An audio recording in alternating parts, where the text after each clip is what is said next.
Folks, Black Star Network is here.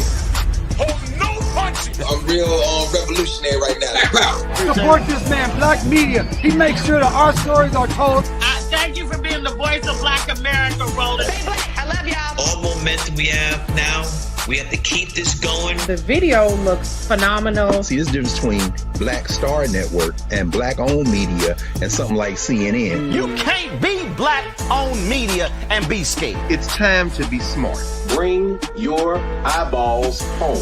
You dig?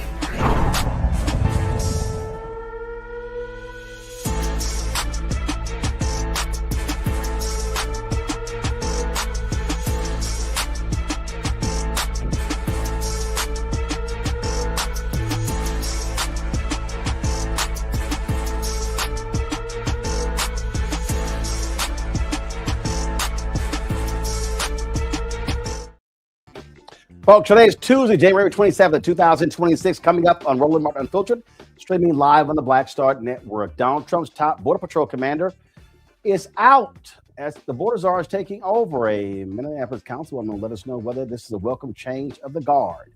The Department of Justice, they're dropping the pursuit to arrest journalist Don Lemon and others who protested in a church.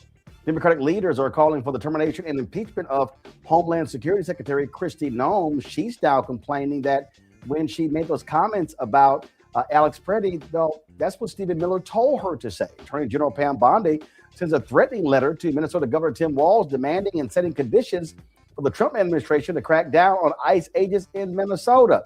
A study from St. Louis University shows the impact of long-term discrimination and trauma affecting African Americans. It spans more than any other demographic. Plus, longtime Washington, D.C. Congresswoman Eleanor Holmes Norton retires after 36 years of being the DC's representative on Capitol Hill. Lots to talk about. It's time to bring the funk on Roland Martin Unfiltered on the Black Star Network. Let's go.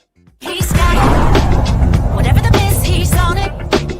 Whatever it is, he's got the scoop, the fact, the find. And when it breaks, he's right on time and it's rolling. Best believe he's knowing. Putting it down from sports to news to politics. With entertainment just for kicks, he's rolling. It's on go, roll, y'all. It's Roland Martin, rolling with Roland now. He's funk, he's fresh, he's real, the best, you know he's Roland Martin now.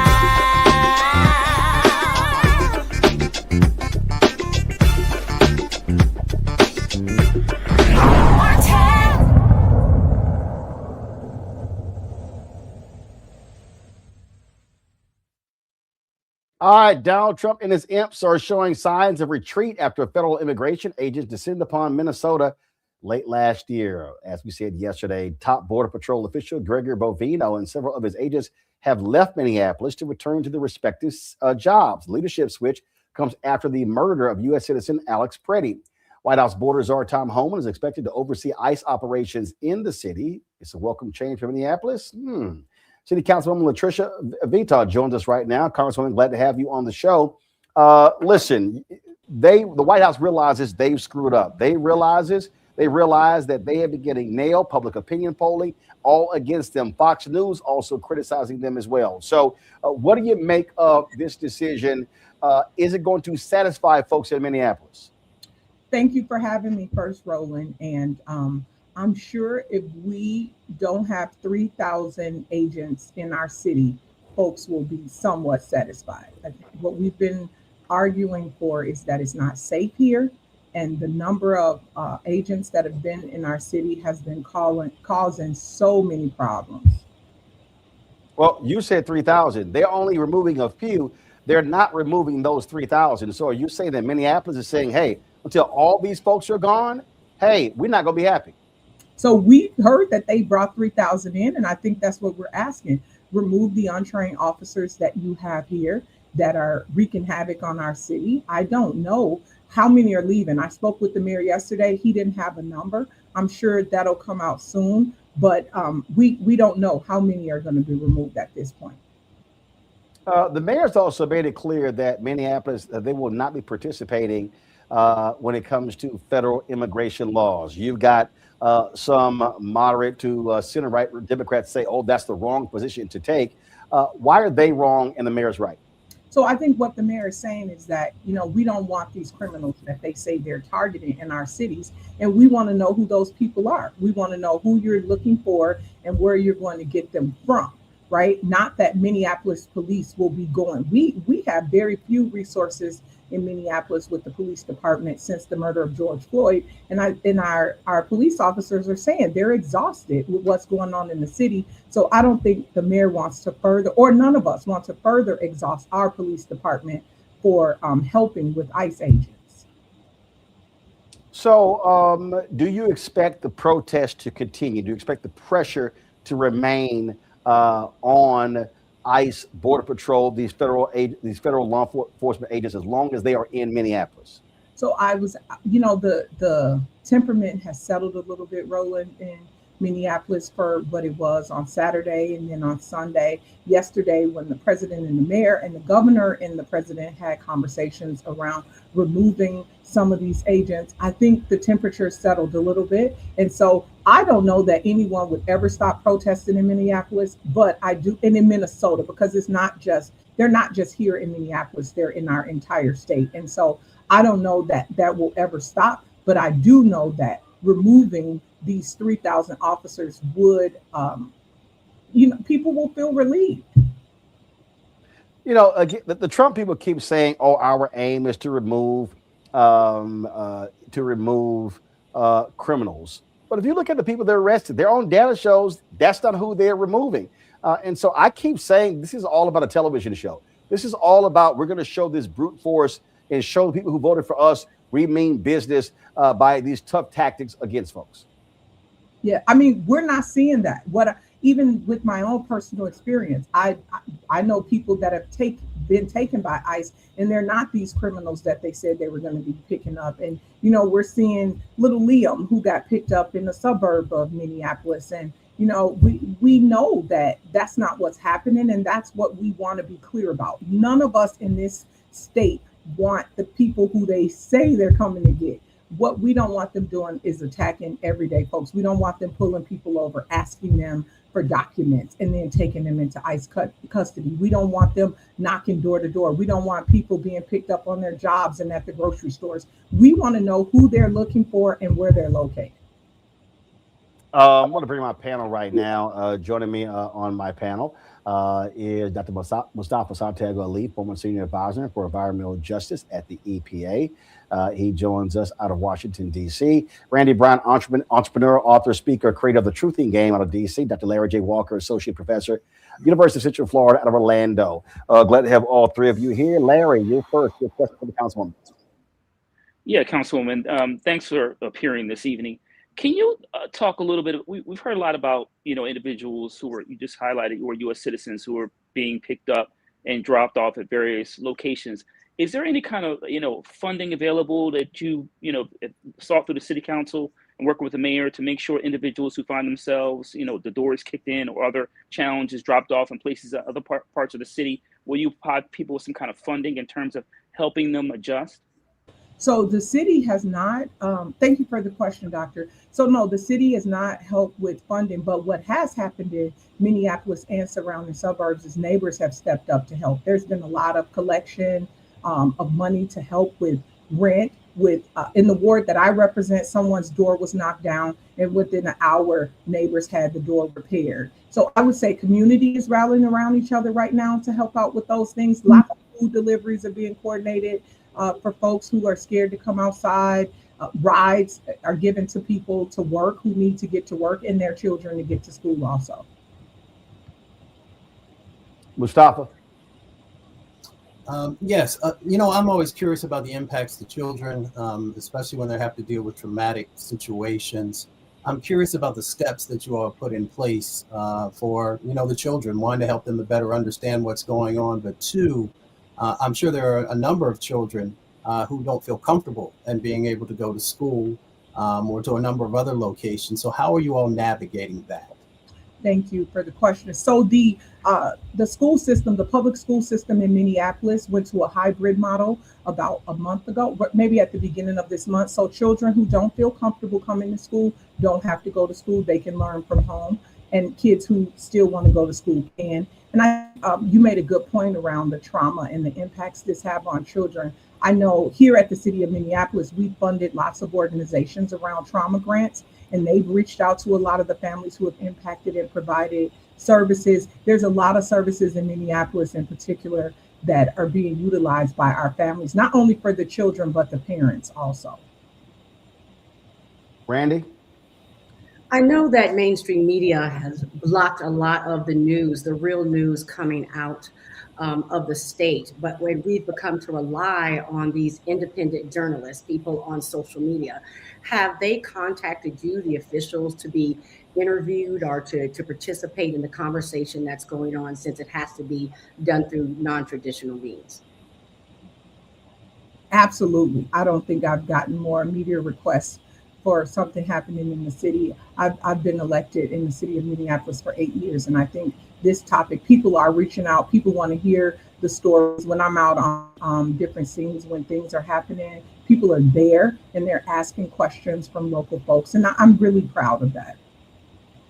Thank you. Thank you. We also have this here. The Department of Justice, they've withdrawn the request for an arrest warrant for journalist Don Lemon, along with 4 others involved in the Minnesota church protest. The DOJ initially made the request after the Minnesota judge refused to approve criminal complaints against several individuals involved in the protest, including Lemon. The investigation remains open, but the DOJ may still pursue a case against Don Lemon, including a grand jury indictment. He's predicted that he's on his podcast, the DOJ likely would try to bring charges against him. Councilwoman, your thoughts on this action, this determination by the Department of Justice?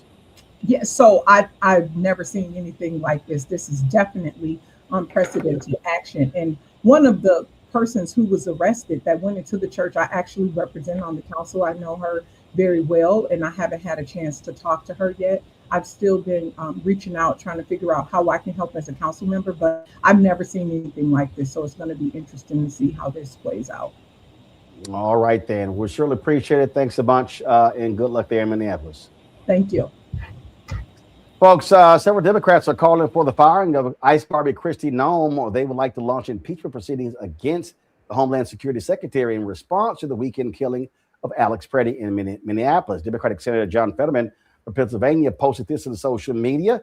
Donald Trump, I make a direct appeal to immediately fire Secretary Noem.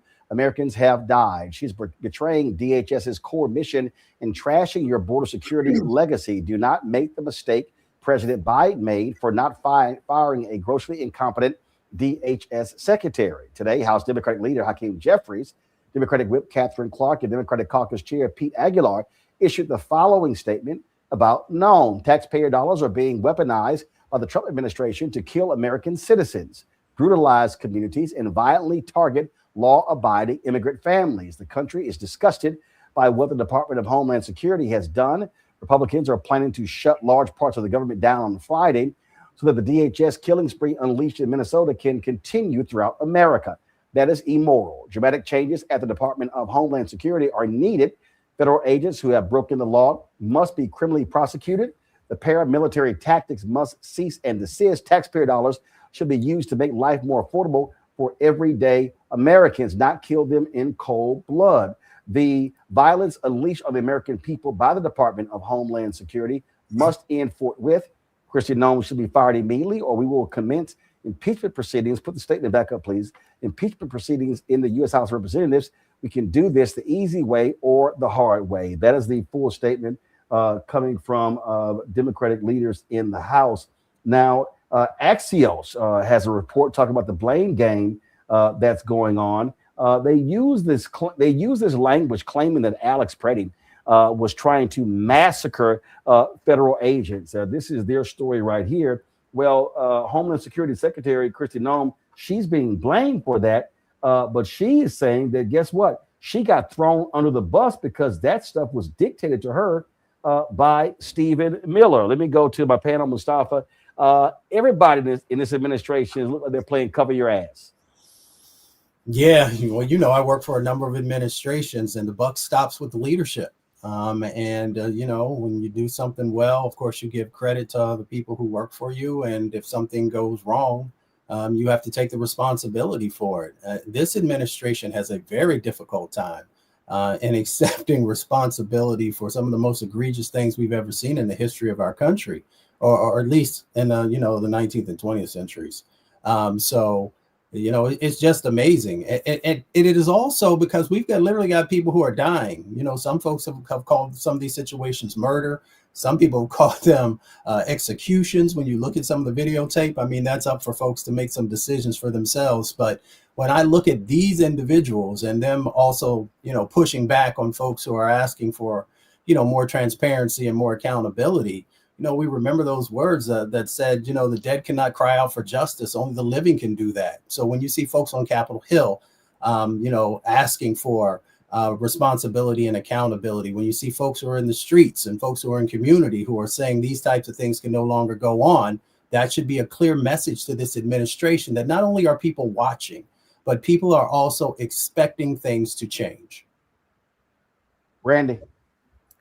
I don't think anybody's surprised that the wolves are eating the wolves. Of course, the blame game is going to start. I mean, they're going to start pointing fingers at one another, but they're all working together. None of them have a conscience, and this is exactly what they wanted. And so, yes, I guess it would show some sort of accountability if we got rid of Noem, but the entire administration orchestrated and wanted what we're seeing today. This is something that everybody has blessed, from Trump all the way down.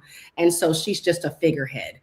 So if she's removed, I don't think much will change whatsoever. And I think that the only hope that we have is that when they are pointing at each other, I like to see the weakness within the administration, that they are, showing some cracks. And that does bode well for us in the long run. Larry. Yeah, I think Randy hit on some very important points, particularly, listen, the calls coming from inside the House, in this case, the West Wing. She, like Randy said, she's a figurehead. This is not going to change the administration's policies as it relates to how they view those who immigrated here, those who are undocumented, and U.S. citizens who from racial ethnic backgrounds in particular. So we see that, the civic activism is working, it's applying pressure. And if we continue to do that, then maybe we will see a dramatic shift in the administration's policies. But the reality is they'll fire her or get rid of her, and then just put another person there who will do you know why I wasn't sure? So we have to make sure that we continue to apply pressure. But this is just, once again, another example of individuals, taking the blame. But the reality is these priorities are being set by the White House. Randy, when you talk about cruel, you talk about shameful behavior. That absolutely describes Megyn Kelly. And she really is a despicable human being. And so listen to what this idiot had to say regarding the murder of Alex Preddy.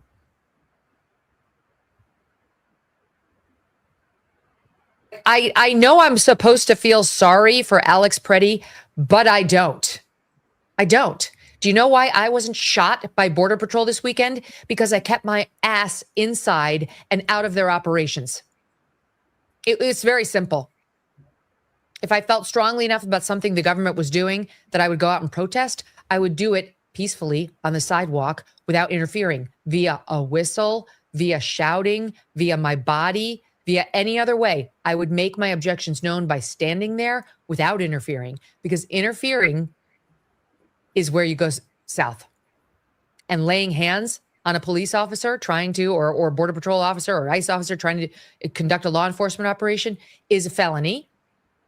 And now you are going to get arrested. And if you do anything that resembles resisting, you're in serious trouble. My goodness, Randy, what a trash individual. She is absolutely vile.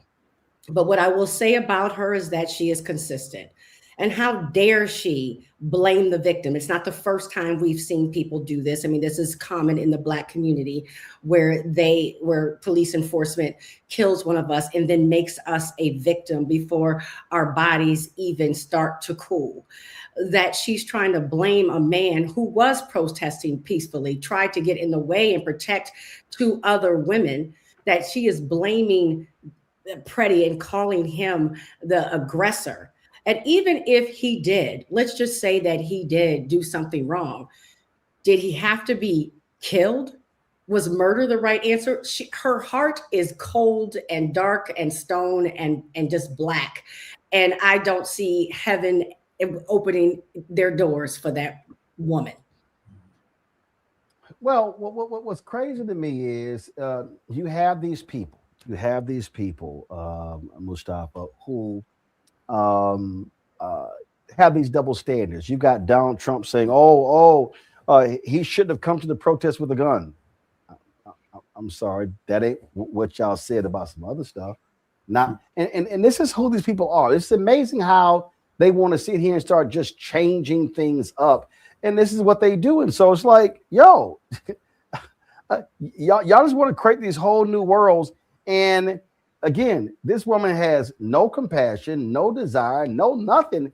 And she's just, again, she's just crass, trash. And this is how the right wing operates.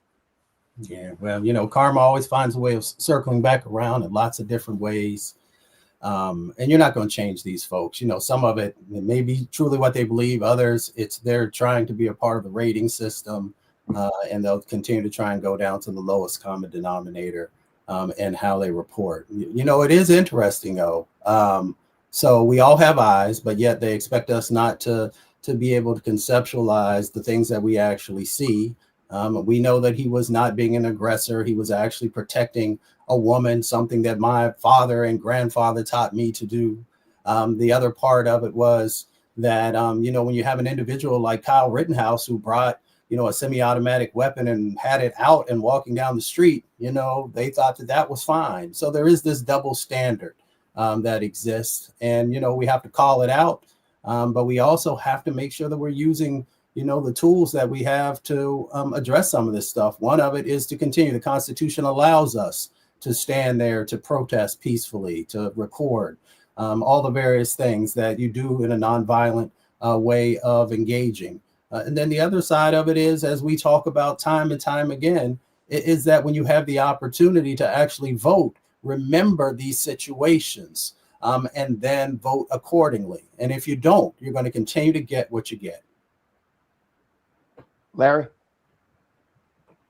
So, Roland, I'm not sure what Bible verse or verses she's citing when she talks about another human being losing their life. We hear this conversation about, the importance of Christianity. We know certainly in the Black community how important it is.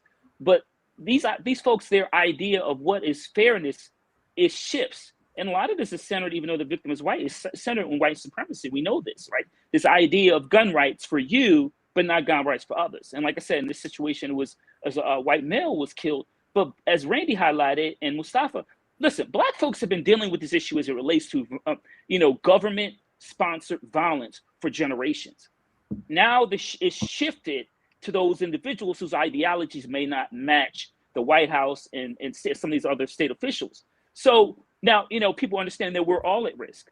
But the bottom line is when you hear, this these kind of points about an individual losing their life and the way she explains it and is dismissive of the importance of civil rights, you get an idea of what kind of people you're dealing with. And once again, if we don't call it out, then they will continue this.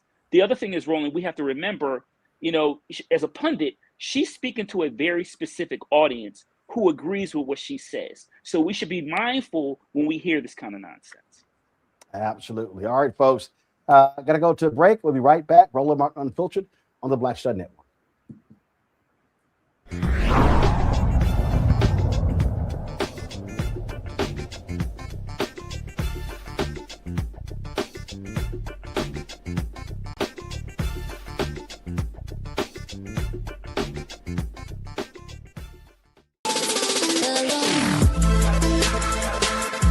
Hey y'all, welcome to The Other Side of Change, only on the Black Star Network and hosted by myself, Rhea Baker, and my good sis, Jamira Burley.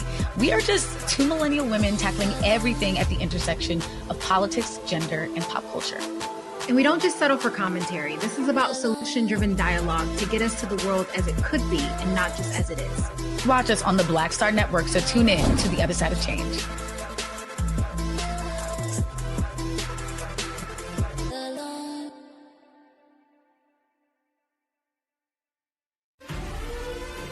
Violent white supremacy is, quote, the most persistent and lethal threat in the homeland. The greatest terrorist threat to the homeland is the homegrown violence stream, including hate crime committed on behalf of some kind of white supremacist ideology. They are coming after everything in Black America. MAGA and Donald Trump are specifically targeting Black America. They are going after the money.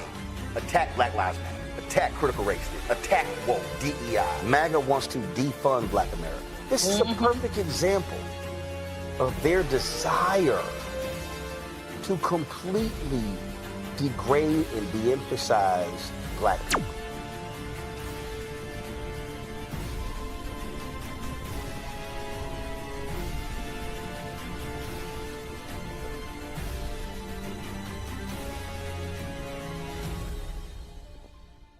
What's up? It's your girl, Tamika D. Mallory, and you are watching the Black Star Network.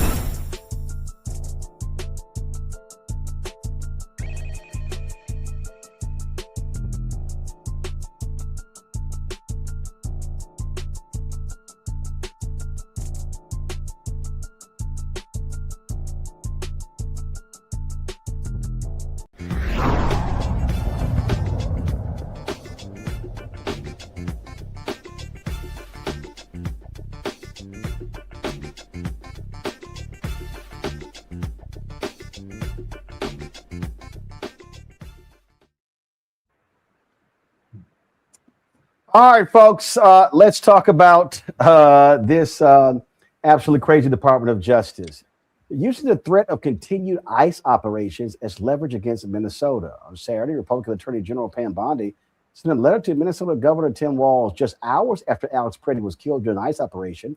The message was clear. Hand over Minnesota's voter data, share state medical and food assistance records, and publicly support ICE officers and Trump administration may end immigration enforcement in the state. In the letter, Bondi claimed the federal government needs access to this information to ensure the state's practices comply with the law. Minnesota lawmakers basically are like, kiss my ass, call this extortion. These people literally are stupid, Randy. They're absolutely stupid, but they are absolutely extortionists. The Department of Justice is supposed to be a neutral arm, but this Department of Justice is clearly working to be the henchmen of Donald Trump and this administration. They are threatening people. What they're saying is either you do this, give us over our vote, the voter information. If you want to have just a decent place for people to live, if you want us to stop abusing the people that live in Minnesota. I mean, it is something like the mob that's running our country right now. And I'm glad that people are standing up and saying absolutely not. We're not going to do it. I mean, why do they want the information of who was on public assistance, that votes? Why do they want our driver's license information, if not to continue to cheat and to abuse the constituents in Minnesota? So I hope they do continue to fight back against what is absolute extortion.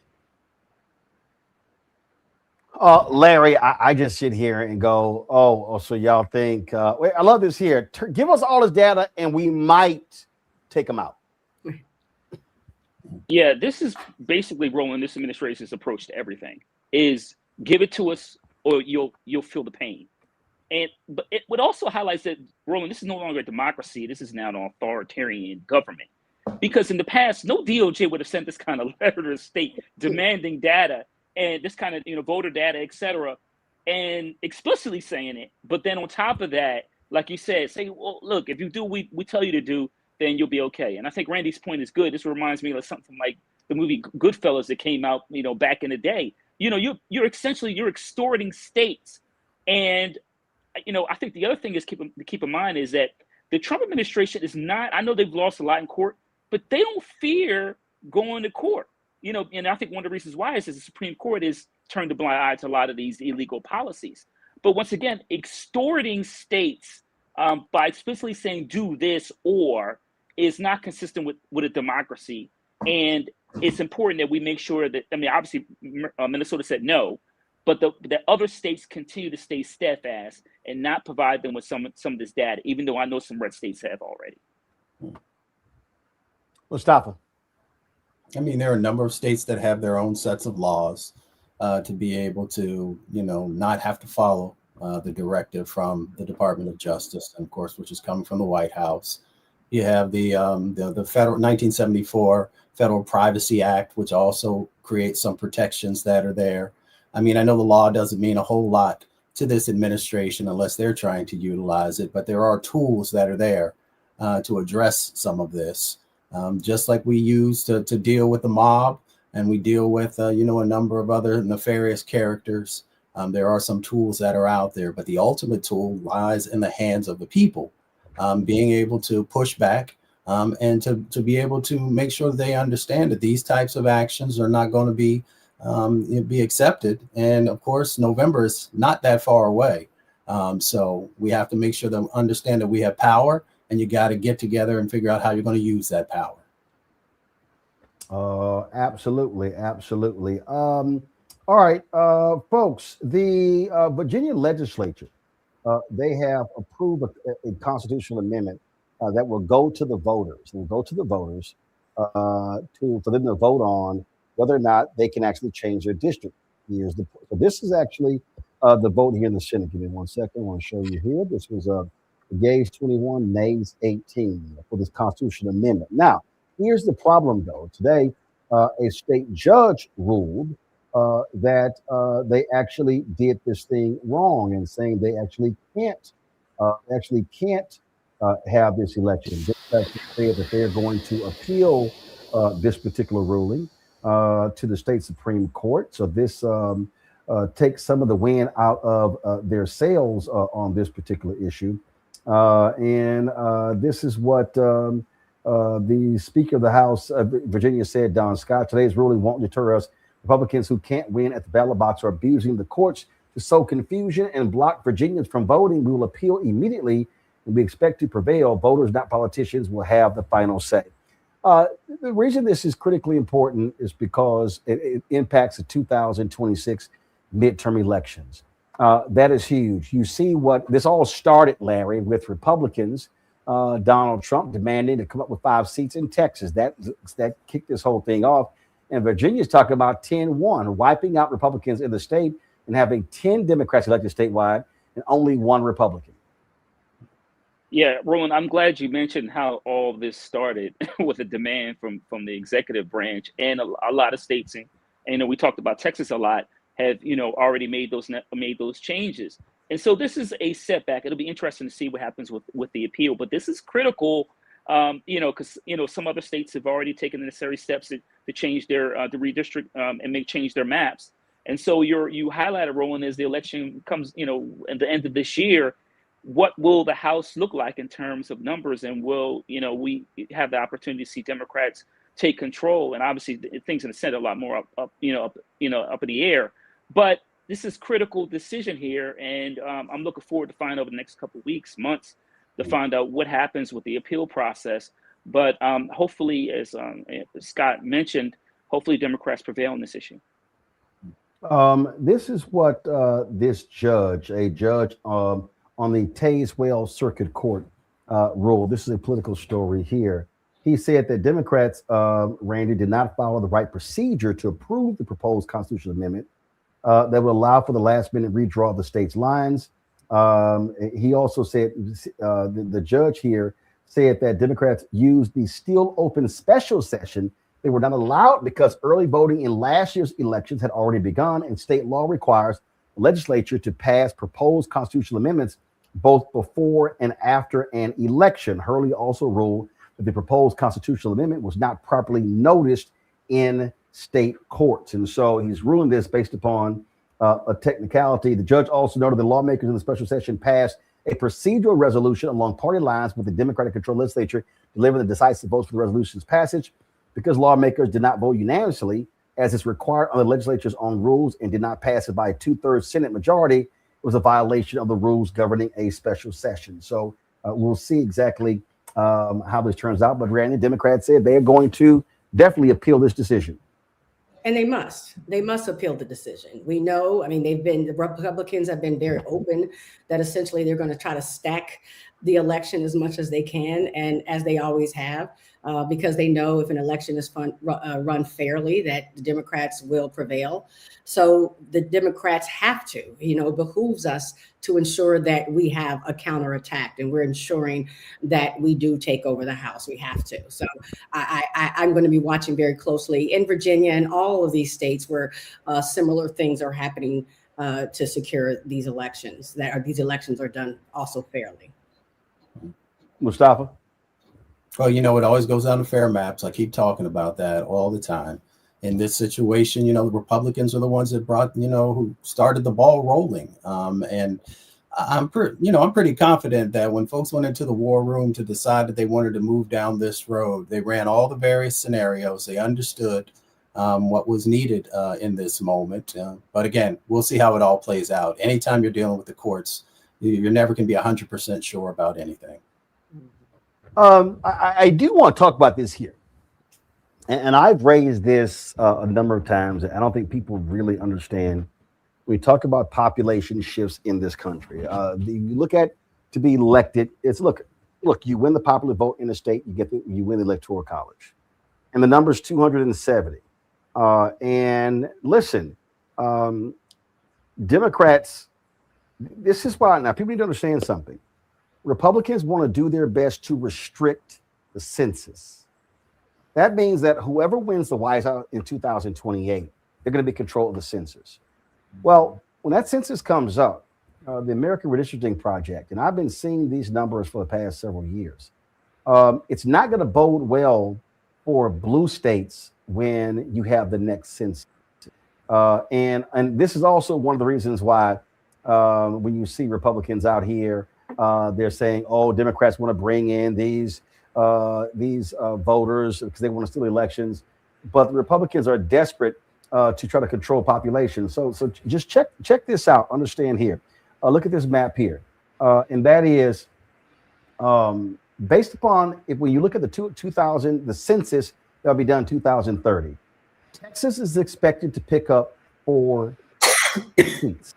Well, for people need to understand something. Congressional districts in the country are based upon population. And so because the population will rise in Texas, they're going to pick up 4 seats. Florida will pick up 2. Arizona, Georgia, Idaho, North Carolina, Utah, they'll pick up 1 each. California is expected to lose 4 seats. And then when you look at who also will lose, Illinois, Minnesota, New York State, Oregon, Pennsylvania, Rhode Island, Wisconsin, all expected to lose 1 seat. So you're talking about, if you just look straight up, red, blue. North Carolina, it's red, but it's also blue. You're talking 4, 6, 7, 8, 9. That's 11. That's 11 seats right there that red states will pick up. Blue states will lose 11. That means that when you start talking about the map, and you see right here, the impact, that is going to be significant, Mustafa, for Democrats, because what this map is going to show, blue states are going to lose 11. So if you look at a map right now at 270, so if you just look at the map here, let's just say, if you look at California, obviously that's blue.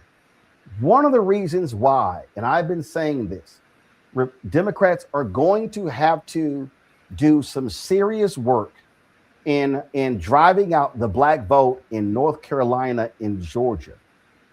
It is because of this map. It's also why they've got to do better in Florida, also Texas, because the reality is this here. If Democrats lose, let's say those 11, if you pick up a Georgia, so I'm going to go to another map, 270towin.com. I'm just going to use the existing numbers. If you look at Georgia and North Carolina, okay? So we're going to look at it right here, okay? Let's see here. So when you look at 270towin.com, you look at Georgia represents 16 electoral college votes. North Carolina represents 16 electoral college votes. That's 32 votes. You win those 2 states, again, you can make up for the loss of those 11. This is why Arizona is also going to be critical. If you lose 11 electoral college votes in those other blue states in California, if you win Arizona alone, you pick up 11 electoral college votes. If you turn Nevada blue, all of a sudden Arizona and Nevada, that's 17. And so Democrats had better understand the map and understand why you must turn out, because what they cannot do, if you lose those 11, they cannot concede Georgia as a red state and North Carolina as a red state, because now you're changing the numbers. And they've got to get back to competing in Florida, because Republicans right now, they can lock on Texas 40, Florida 30. That's 70 right there, electoral college votes. And so the math is the math, Mustafa. And again, this is where organizing and mobilizing is going to be so critical. And all these folks, they always talk about, oh, Wisconsin, Michigan, those places. I'm telling you right now, after the 2028 election, those western states of Nevada and Arizona and those southern states of Georgia and North Carolina are going to be even bigger for Democrats and Republicans. Yeah, and you just got to do the work. You start the work now. You know, how many times have we, had these officials on from the Democratic Party and others, and, really asking the tough questions of them about when are you actually going to start funding properly? When are you going to build the infrastructure? When are you going to make sure that the groups who are on the ground, who know folks, have the resources that they need? You got to give the Republicans credit, right? Because they have both an immediate and a long-term vision, and they make sure that they stick to it, and they make sure that they fund it. So if Democrats really want to be competitive in the future over the next couple of decades, then they've got to actually do the things that people have been sharing with them that would help them to be in a better, stronger position. And if they don't, if they go back to the old playbook, let's just say, they have a big win in 26 and, maybe they have a win in 28, and then they revert back to the old ways of doing business, you will set yourself up for the next decade, at least, if not 2 decades, of losing and losing and losing. I'll just say this last point. When you look at Georgia, when you look at North Carolina, they are very winnable. All you have to do is look at the work that Reverend Barber did and others in North Carolina to understand that when you meet the needs of people, that you can actually help them to understand who's the best party to, help them to achieve the things that they're looking for. And then when you go out west, whether it is Nevada or Arizona, those are also very winnable, but you've got to make the investments. If you don't do it, then you're going to find yourself in a very precarious situation moving forward. Absolutely. And Larry, it comes down to the math. And all too often, what you're seeing is that these white Democratic consultants, they want to appeal to these places like Pennsylvania and others, and we're going to win the suburbs. But guess what? When you start studying the map, when you start studying, how you win, listen, if we saw Republicans win Wisconsin, Michigan, Pennsylvania, win those western states, the reality is you're going to have to pick up some wins in some other places. And what that means is the best bet, I'm going back to this map right here. The best bet is, where are their black voters? Where are they black voters, but also Latino voters? Those western states are critically important. If I put Wisconsin, if I play with this map and I put Wisconsin red, and let's just say Michigan blue, okay? And then Pennsylvania, I'm going to put Pennsylvania in a toss-up, all right? So right now, right here, I have Georgia as a toss-up, North Carolina as a toss-up, Pennsylvania as a toss-up. I've got Iowa. I got Iowa red. I've got Iowa red. I've got Illinois blue. I've got Ohio red. And so obviously I've got Texas here. Let me go blue here, deep blue here. Bottom line, Larry, when I look at this map right now, it's sitting at 241, 246. All of a sudden, Republicans win Pennsylvania. Let's just say they're at 265. That means that Democrats, you have to win North Carolina, Georgia. You got no choice to win, because right there, that's 34 electoral college votes that gets you there. So they have got to be focusing on, they've got to get away from this idea. I'm telling you right now, someone in this chat discussed Ohio. Ohio's red, okay? Those white union workers, they're red. Democrats had better understand Georgia and North Carolina, and then Arizona, I dare say Arizona and Nevada, though that is the pathway to the future, assuming they win a Michigan, but lose a Wisconsin and lose a Pennsylvania. Larry, you got to pick up those Western states, or you got to pick up those 2 Southern states, pure and simple. Absolutely. And this, Roland, we talked about this a lot on your show. This really comes down to GOTV, get out the vote. And the Democratic parties, waning interest in really a long-term investment and strategy in the Black community to get folks out to vote. And that's what it really comes down to. Even when we look at the most recent election, there were a lot of Black folks who just did not vote. Now, we could argue this for what the reasons are. We see some research, misinformation, et cetera. But the reality is we got to get folks off the couch. So that means marketing. That means providing some advertising dollars for this show. But in addition to that, we need boots on the ground. This has to be a community-based effort to increase the Black vote. North Carolina, Georgia, and some of the other states we talked about, even my home state of Pennsylvania. If you're not willing to do that, then we're constantly be caught in this cycle where we're fighting against this tide. And there are a lot of Black people out there, like I said, who are hesitant voters or don't vote, that we can encourage to vote if we invest in the infrastructure and truly talk about topics that are important to the Black community. And this is the thing, Rand. I'm going back to this map here. Okay, so if I give Democrats Nevada, and I give Arizona to Republicans, and I'm giving Minnesota to Democrats, I'm giving Wisconsin to Republicans, Michigan to Democrats, I'm giving Pennsylvania to Republicans. That means Republicans are sitting at 259, Democrats sitting at 263.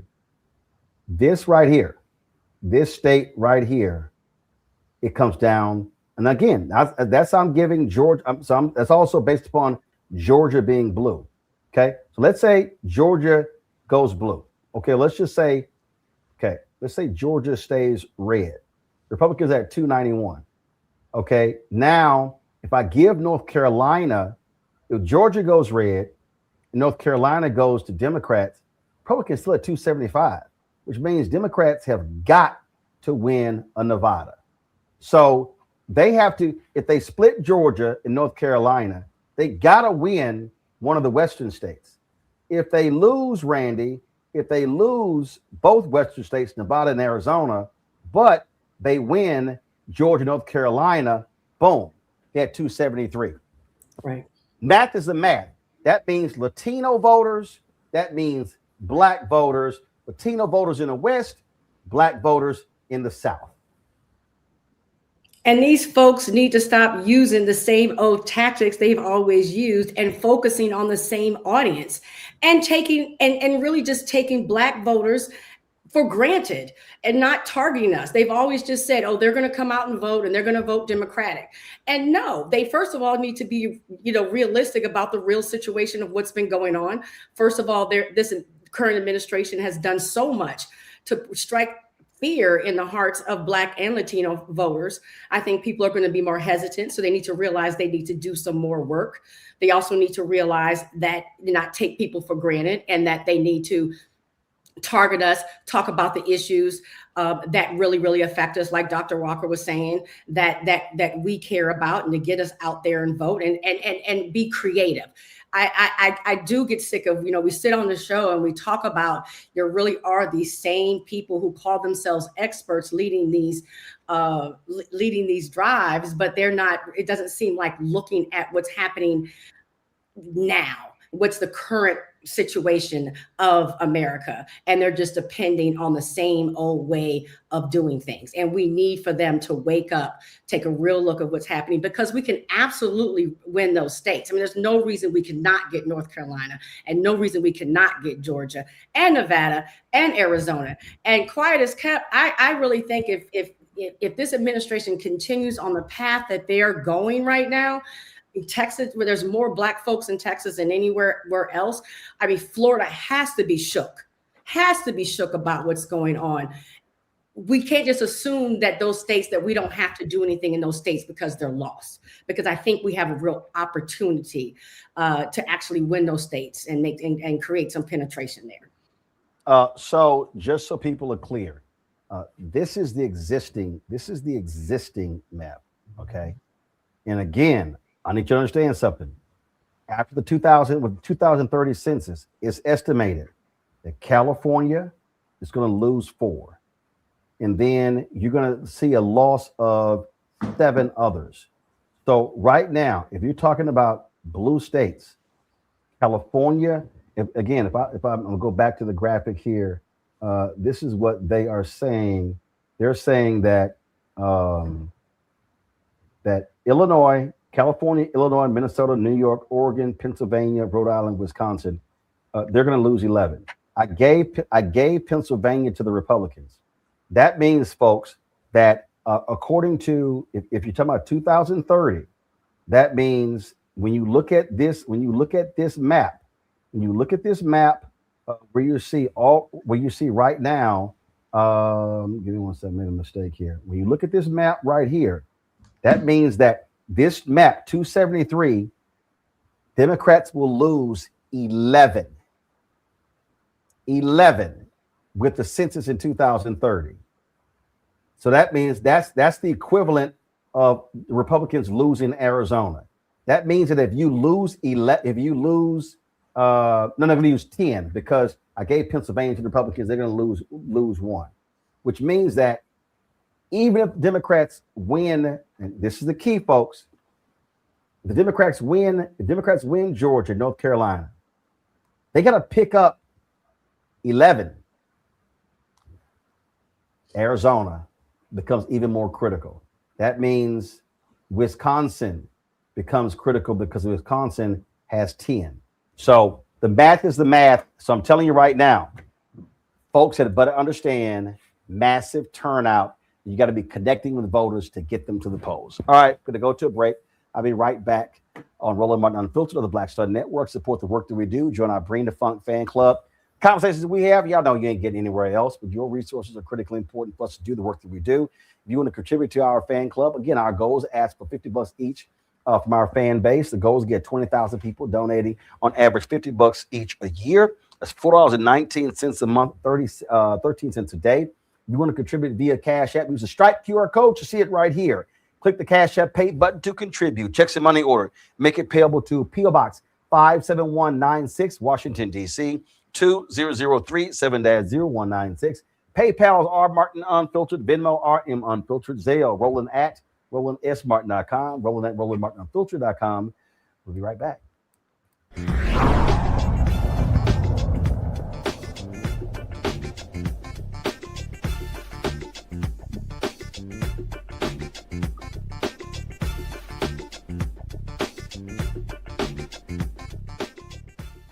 They said the quiet part out loud.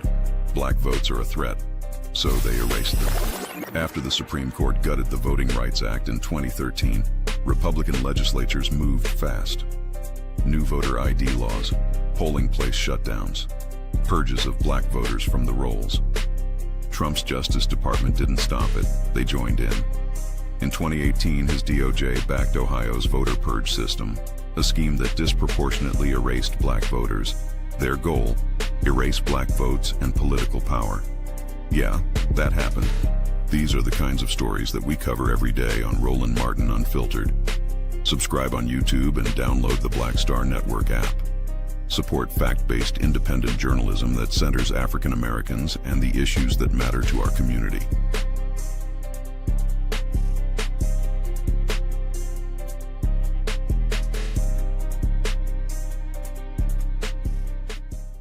If in this country right now, you have people get up in the morning and the only thing they can think about is how many people they can hurt, and they got the power, that's the time for mourning.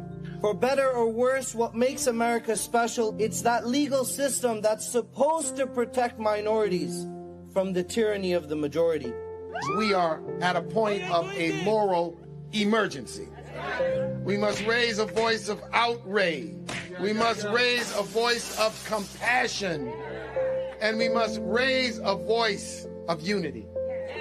We are not in a crisis of party versus party. We are in a crisis of civilization, a human rights crisis, and a crisis of democracy itself.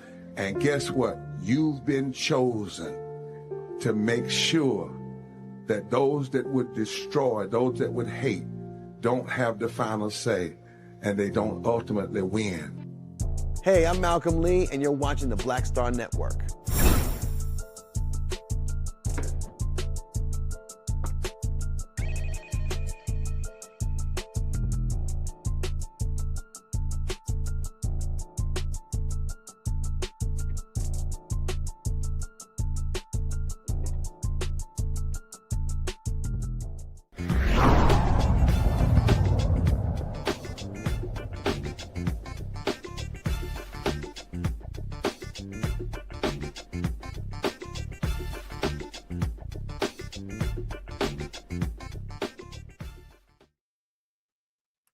Folks, some good news for a black Minnesota family whose son was killed by a Minneapolis cop. The Supreme Court declined to stop a damages lawsuit against police from the family of Amir Locke, a 22-year-old killed by police serving a no-knock warrant in 2022. Officer Mark Hanneman, represented by the city, sought a reversal of a decision for the St. Louis-based 8th U.S. Circuit Court of Appeals that denied him qualified immunity. This legal doctrine shields police in certain situations. Police were searching for a murder suspect in the apartment when they roused Locke, who was holding a handgun. 8 seconds after entering, Hanneman fired 3 shots, striking Locke, who died within 15 minutes. His family sued for damages, arguing the officer's actions violated the Fourth Amendment. Hanneman relied on body camera footage to bolster his claim that Locke raised his gun and pointed it toward police officers before shooting, giving him probable cause to believe Locke posed a threat. But a federal trial court concluded that the footage did not contradict allegations that Locke was actually lowering the gun and responding to police instructions. Amir's mother, Karen Wells, his aunt, Linda Tyler, and their attorney, Jeffrey Storm, join us right now. All right, so Jeffrey, for folks who just don't understand the law and whatever, what does this now mean? Supreme Court is not ruling the case in your favor. It's allowing your suit to go forward, correct? Well, that's correct, Roland. It's a great piece of news for the family. It's a great piece of news for justice and accountability, but it's also disheartening because here we are, we've filed this lawsuit almost 3 years ago, and we're just now getting into discovery. And, you know, one of the reasons I find it particularly disheartening, if we think about the timing of it, as you and many of your viewers have seen, we've watched very emotional public outcries from the mayor of Minneapolis about shooting deaths here in Minneapolis. But we did not see that same response when Minneapolis police officers killed a young black man. Instead, we've watched the city now drag this case on for 3 years before we've even really got started. So while it's a great day for the family and a great day for justice, a little disappointing in light of the reaction to other events in our city. Absolutely, Karen. This has to be difficult because you're constantly trying to pursue justice, and all too often when you have these police shootings, frankly, these cases very, very rarely go anywhere. Well, actually, from day one, I just give everything up to my higher power, our Father God in heaven, because without him, I would not be able to be here, sitting here talking to you about my son going on 4 years later, waiting for at least some form of justice for my baby boy. Like our attorney Jeff said, you know, it's bittersweet for me, but it's hard for me when I hear the mayor and other people in Minneapolis, speak about what's going on now as far as with the ICE agents on the federal level. But when it comes to the state level, they know that they have blood on their hands. Not only do they have the blood of Amir Locke on their hands, but they have all the other stolen lives in Minneapolis as well on their hands when it comes to the state law enforcement. So where do we go from here? Like that's a slap in the face when it comes to my son. So it's been hard for me the past several days, even hearing about, that we can move forward. The Supreme Court denied their appeal. But what about my baby? He should still be here. And I want all forms of justice for Amir. I do. And to that point, obviously, Linda, people sort of judge different reactions to different shootings based upon how lawsuits are defended. You're on mute. Sorry about that. I want to correct something, and I just want to make sure that we're aware of this. Is when you started off, you talked about Amir was holding a gun. When they went in, they knocked him on the ground. They kicked the couch twice. The gun was not in his hand when they went in. They kicked it. It was laying, and he picked it up. So I want to make sure, because what's important for us as a family is that the narrative is always correct. That's the one thing that we've been challenging the courts and everybody, that they're telling the truth at all times, that it is what physically happened and that they understand it. Because this is really hard. But as a family, we chose to fight, and we understand that sometimes things work out. They're not in our time. They're in God's time. So we understand that, and that's why it's important that we stay prayed up, because you have to pray your way through this, because here we are 3 years later and still fighting. And every time something goes on in Minneapolis, it's a trigger for the family. To that particular point there, Jeffrey, first of all, what always happens in these cases, and we've covered, my God, 1,000 of these cases, unfortunately, is that you have how police in the cities, how they establish what a narrative is, and then lock that in to say what actually took place. We've shown that particular video a number of times, and again, that's part of the deal. In this case, and I remember this story vividly because, and Jeffrey, if I'm correct, that the Minneapolis police were this was a St. Paul warrant. This is a St. Paul warrant, and then with this particular no knock, and if the mayor, based upon other shootings, had declared no more no knock warrants in Minneapolis. And so it was crazy that they conducted this with St. Paul, knowing full well that they had made the determination no knock warrants. Well, and that's right, Roland. That's an excellent point. St. Paul, when they obtained the warrant, originally obtained a knock and announce warrant. And it was Minneapolis who said, we're not knocking first. We're conducting this as a no knock. And then as we start to dig in, what do we find out? That over the months preceding Amir being killed, they do conduct no knock warrants, but really only in Black homes. It was almost at 100% level, Roland. And so to have the mayor said what he had to say on the campaign trail, which we now know is false, which were in those advertisements, to know that another city was prepared to conduct this as a knock and announce.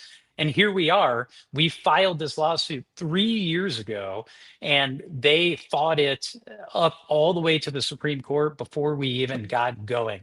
It just shows a stunning lack of voluntary accountability. And again, it is very difficult for folks to have to see this. But Jeffrey, for folks who do not remember, again, it's a no knock warrant. They enter the apartment. Amir's actually sleeping on the couch. and is startled by them coming in.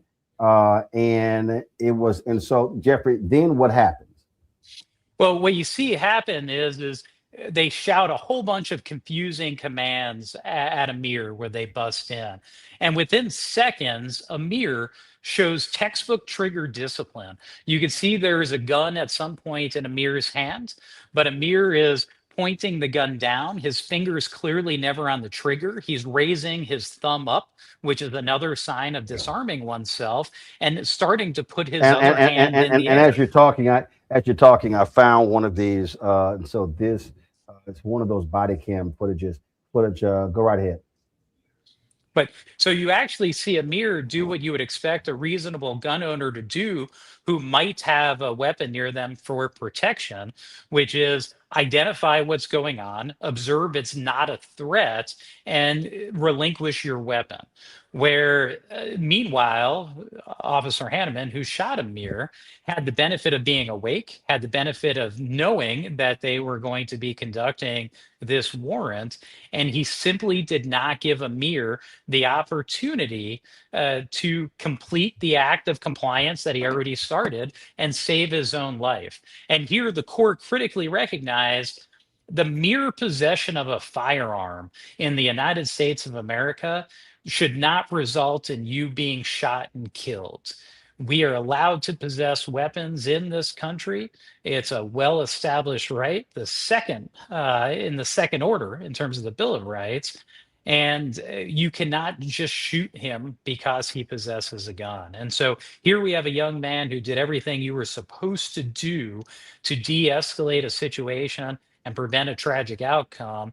But the Supreme Court has now, by not taking this case, maybe not explicitly recognized, but tacitly, because they put everything in front of the Supreme Court, Roland. They gave them the videos, they gave them still images, they gave them all the same arguments that they tried to feed to the trial appellate court, who rejected it and said, we are not going to look at this video and accept that Amir Locke's rights were not violated. We are going to have discovery in this case, and we are going to get to the truth of what happened.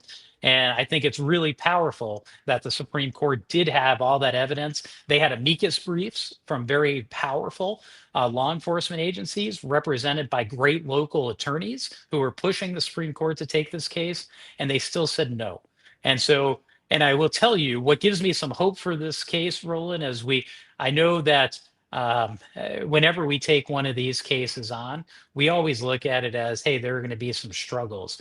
But federal judges, they put bad people in prison sometimes. They do. And I have no doubt that many federal judges in this country sleep with firearms next to their dresser. And it's not too hard to envision a scenario where someone maybe doxes, finds out where a federal judge lives, reports something, and a federal judge reaches for that firearm, exercising their Second Amendment right. And so I think that most people can look at this and can relate. And I think that includes federal judges at bottom. Yes. So, and the thing here is, again, I mean, I remember this when it happened. And listen, if I'm asleep on the couch and all of a sudden somebody busts through the door, I'm thinking it's a home invasion. That's right. I don't know what the hell it is. And so all of a sudden, if you're coming in, you have to establish very quickly that it's police, and the timing. I remember when we broke this video down on the show. I mean, it was mere seconds after they bust in, they yelled police, and it was just illogical that they would think that somebody would just somehow, if I'm sleeping and you yell police, then I could sit here and make reasonable decisions. I mean, it was just absolutely chaos. And Jeffrey, for the audience, what was the warrant for? Well, this was just a search for property. It was related to a criminal investigation, but this was not a search to seize anyone in this apartment, and no one in that room was a suspect. And what time? Yet they called them a suspect. Yes. What time was the no-knock warrant? Yeah. The very early hours in the morning, because that's what they try to do when they execute the no-knock, is to catch you in a manner in which you're unprepared and you're startled. Right. That's just absolutely yeah, it was bewildering. I remember when this happened and it just made no sense whatsoever. And this was a perfect example of why no knock warrants make no sense at all. And so all right. And So this is if I can add, Minnesota is a castle law state. So it allows you to bear arms. It allows you to protect your home, as you just talked about. And Amir was a law-abiding citizen. His gun was registered. He didn't have a criminal record. Don't these things sound familiar? Because that's just what they said about Alex Peretti. He was a law-abiding citizen. He was a gun owner. He had his rights, and Amir was in the same situation. And so for me, as the auntie, when I look at things that's happening now, I never compare. I think about his mother and how his mother's, as we said, get the story right, tell the truth. Because the narrative that came out about him was that he came toting a gun, getting ready to go after these officers. It's like this playbook of brutality in the city that continues, whether it's ICE or the police. It's like saying the same thing over and over again. And it's really important that we just hold people accountable and say, just tell the truth. Because if you have nothing to hide, then it's okay to tell the truth.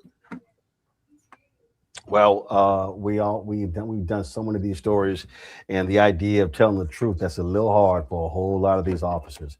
Karen Wells, Linda Tyler, Jeffrey Storms, we surely appreciate it. Thanks a lot. Thank you for having us. All right, folks, going to a break. I'll be right back with Headlines with Britney Noble right here on Roland Martin Unfiltered on the Black Star Network.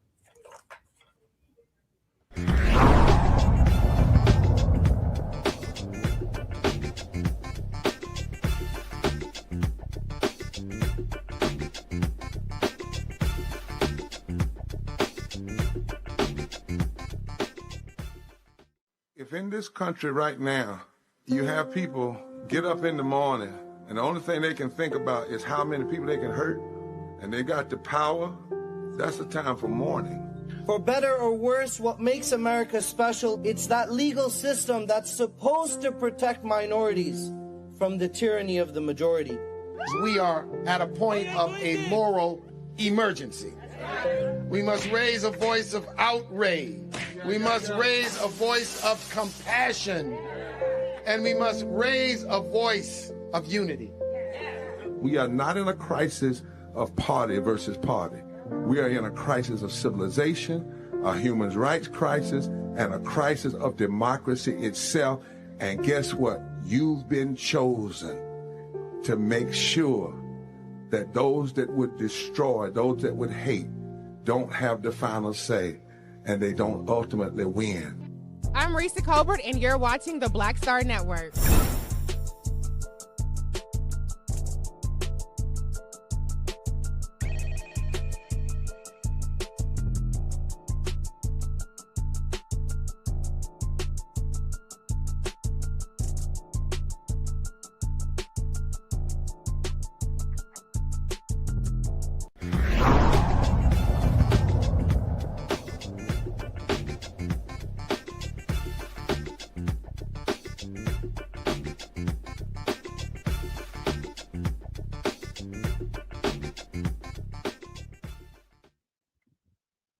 All right, folks, time for Black Star Network Headlines with Britney Noble. Maryland Congressman Kwesi Mfume introduced a new bill. It would make it easier for Americans to track their mail-in ballots. The goal is to increase the transparency of mail-in ballots in hopes of boosting the confidence in our elections. This will also help Americans verify that their votes are counted. The Vote by Mail Tracking Act will add official logo and standardized tracking barcodes to each mail-in ballot.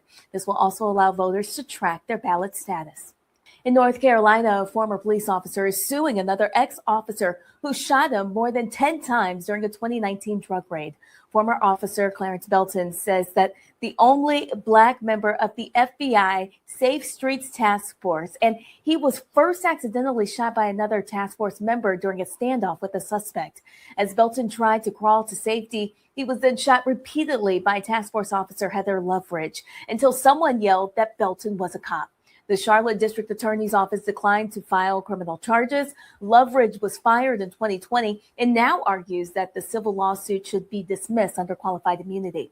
More than 6 years later, the case remains unresolved as a court decides whether Loveridge is protected by qualified immunity. Rapper Kanye West is opening up about his mental health in a full-page letter published in the Wall Street Journal. West says a brain injury from a car accident decades ago contributed to his bipolar disorder diagnosis, which he says did not come until 2023. He also describes a month-long manic episode in early 2025 that he says upended his life. In the letter, West addresses the Black community directly, acknowledging its role in his success and expressing regret for letting people down. The statement is sparking renewed conversations about mental health, accountability, and the stigma in our community. Well, actor Quentin Aaron, best known for his role as Michael Orr in The Blind Side, collapsed at his Atlanta home. He was on life support while doctors treated him for a blood infection. His wife says he is now partially breathing on his own, has opened his eyes and was able to give a thumbs up, though doctors are still working to determine the cause of his condition. A GoFundMe launched to help cover medical expenses has surpassed its $35,000 goal as Aaron faces a long recovery that may include physical therapy and relearning how to walk. Roland? All right, then, folks, don't forget, you can check out, we got a new daily noon news show right here on the Black Star Network. Every noon at noon Eastern, the Breakdown with Britney Noble airs right here on the Black Star Network. So it allows you to get caught up with the headlines, the news of the day. So when you're on your lunch break, you can check that out. So every single day at noon Eastern. So check out the Breakdown with Britney Noble.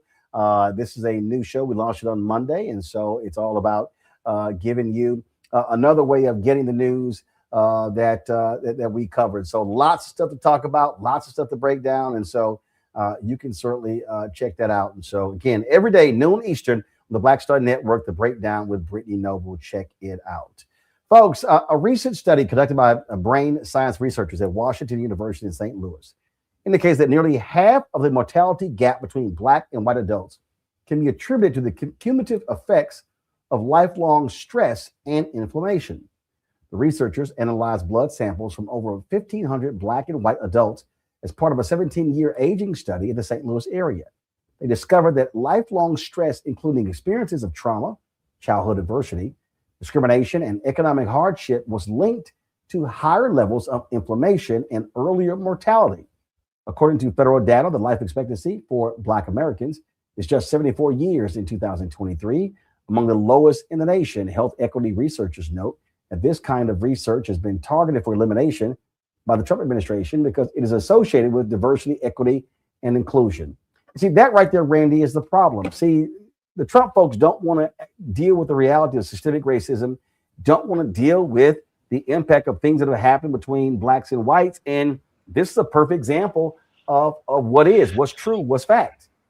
Right. They want to act as if this country was not founded on the separation of races, that it didn't exist, that we were oppressed and not even seen as human beings. They want to rewrite history. That's why we're seeing every day as they go through museums and try to take away what proves what really happened in this country.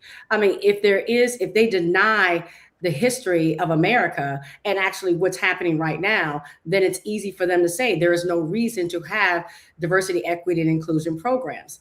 And I just happen to know, because this is, area I focus on, that the NIH, the National Institutes of Health, the studies that they've been doing that affect Black people and certain diseases that affect us more, like sickle cell anemia, those programs are being cut.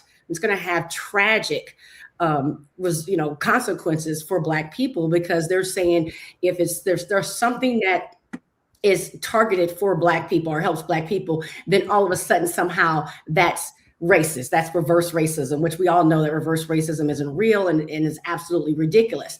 Whereas the studies that they've always done that focused on white people. You know, most of the time when they're looking at diseases, even their people who come in to be tested are white people. So we don't even know, you know, about diseases that affect us. Of course, not a lot of money was even ever given in the first place to help diseases that affect us. And now they're absolutely cutting that. So this you know, wiping out of our history and justification for killing DEI is literally killing us and going to have severe consequences on the Black community. Well, what it says, Mustafa, is they don't give a damn about racial inequities. They don't care at all. And they just want to label anything DEI. So they don't, Donald Trump, Steve Miller, all the people, they don't give a damn about Black people. No, it's about, there's intentionality in the erasure that's happening. They understand that if you can impact the science, if you can say science, you can no longer look at X, Y, and Z, then you can make sure that the funding that is necessary to address whatever the impacts are no longer has to be a part of the equation. And of course, the extra that they get by that is that they begin to erase us because as the study showed, you know, that we die earlier because of all these impacts, the cumulative, as well as the synergistic and the multiple impacts that continue to, you know, happen to our community. You know, I've been talking about weathering for over 20 years now. Research has been going on, I believe, for about 40 years now. Bringing that in, helping people to understand when we talk about environmental racism and the continued stressors that are a part of that, both the physical and the mental stressors, you know, it all begins to have this cumulative impact on folks. So, you know, there's real intentionality in these sets of actions that are going on, and people need to just understand that it is about money, but it is also about no longer having you a part of the equation. And I mean, bottom line is, if you have a stress-free life as a kid, as a young adult, as an adult, you probably are going to have less health issues. And again, the impact of a stressful life on African Americans is real when you tie in economics, when you tie in food insecurity. So lots of stuff you can tie in here, Larry. Yeah, you can, Roland. So it's interesting enough, I'm working on a journal article, and I talk about Black faculty stressors at predominantly white institutions. So I'm going to cite this study because, you know, I know we talk about socioeconomic factors, et cetera, but I think the other thing we keep in mind is that Black folks, you know, even from, you know, who are, you know, considered, you know, college educated, you know, work in various fields, it deal with extreme stressors in the workplace that impacts their well-being. I know plenty of Black folks who are college professors who had to leave academia because the stress was so intense that their body was breaking down. So these challenges that Black folks encounter are not just Black folks in underserved communities. Black folks, like I said, who've gone on and spent many years in college also experience these in the workplace. And like I said, this is coincidentally, I'm working on something right now, but this is very serious situation. And as Mustafa noted, there has been a lot of research, particularly the last couple of years, that talk about how these stressors and even ACEs for young people have a cumulative impact on Black folks. And so we need more studies like this. And we have to keep in mind that the counter to that is that we have to look at our own well-being, having therapists, eating right, and also, you know, going to the gym, et cetera. But these things are real, and it's unfortunately Black folks have been dealing with these issues for generations. Absolutely. And this is the reality of what it means to be Black in this country. And this is also what happens when you've got an administration that doesn't give a damn about that, doesn't give a damn about studying it, doesn't give a damn about how to fix the problem because they don't care. They just want to sit here and do anything to make white folks feel happy. And so that's what you see going on here. Folks, let's talk about a retirement. Washington, D.C.'s longtime member of Congress, Eleanor Holmes Norton, says she's retired for 36 years. She's represented D.C. in the House since 1991. She's been a longtime advocate for statehood with notable achievements, including revitalizing neighborhoods such as the Wharf and Capitol Riverfront, transferring the RFK Stadium site, introducing education programs. But here's the deal. The reality is, for the past couple of years, really last 4 or 5 years, there have been a lot of questions surrounding her health. And there were people coming out, very close friends of hers, saying she needed to step down. And a couple of days ago, They submitted FEC documents regarding fundraising, indicating that she was terminating that. And then the announcement came out. And really what we have seen, we've seen a whole lot of this. The questions that have been raised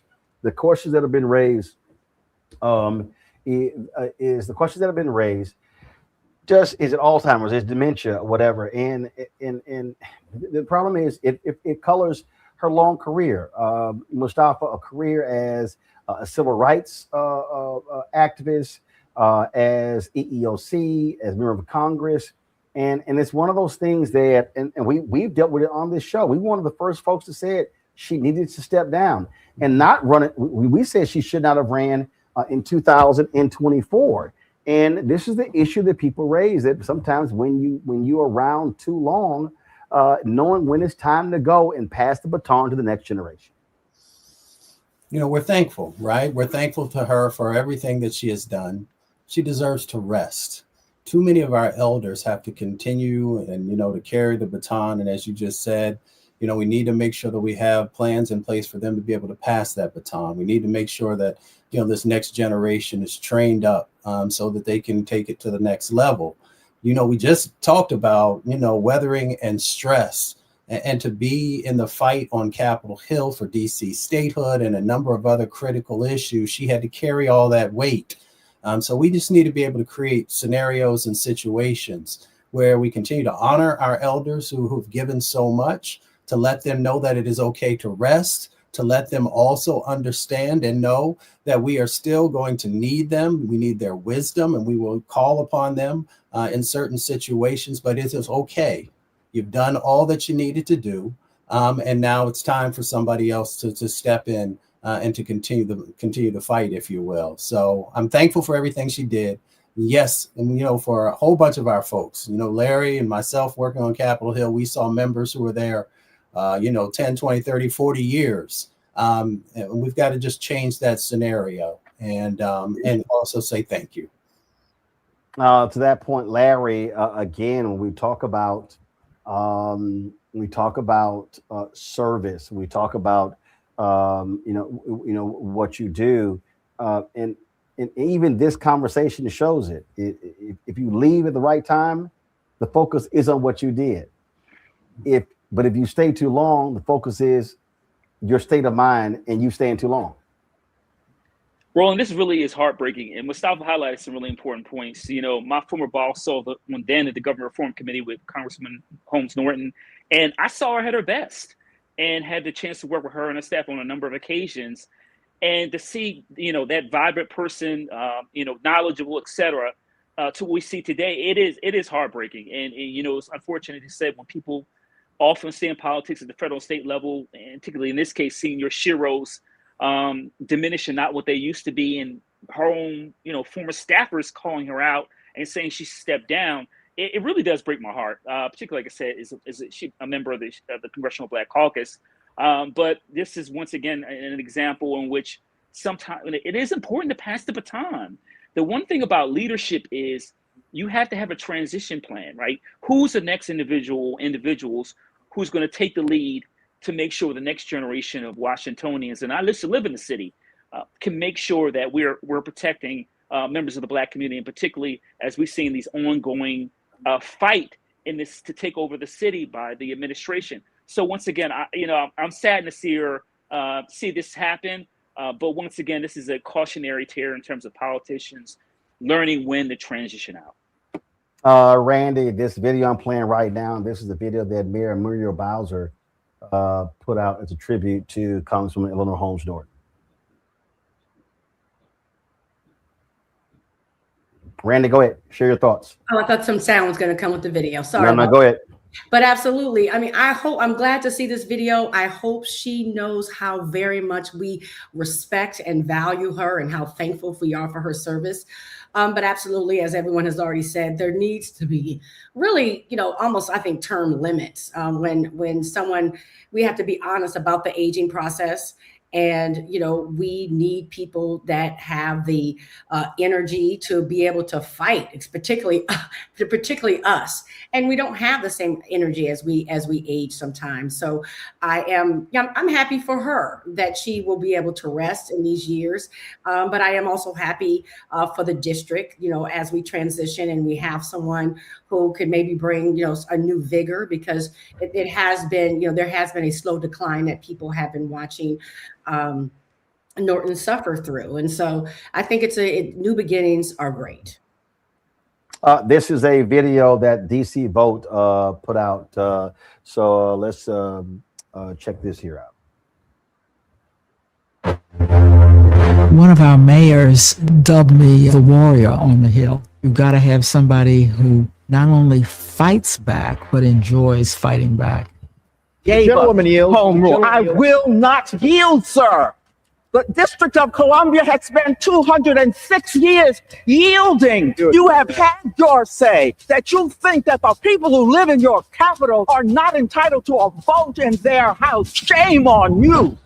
What's the good of being a third-generation Washingtonian if you sit on the sidelines while your city is denied everything everybody else has? And like anybody who's bullied, we don't know how to do anything but fight back. It's an anomaly in the world. There's no other capital city where the residents do not have the same representation in the House and the Senate. It is what the framers meant when they said no taxation without representation. I'm proud to represent the District of Columbia in the House of Representatives to fight for democracy in the capital of the United States. All right, folks. So again, the race is on for individuals to replace Councilman Holmes Norton. That election will be taking place, of course, in November. Time for a quick break. We'll be right back. Roland Martin Unfiltered on the Black Star Network.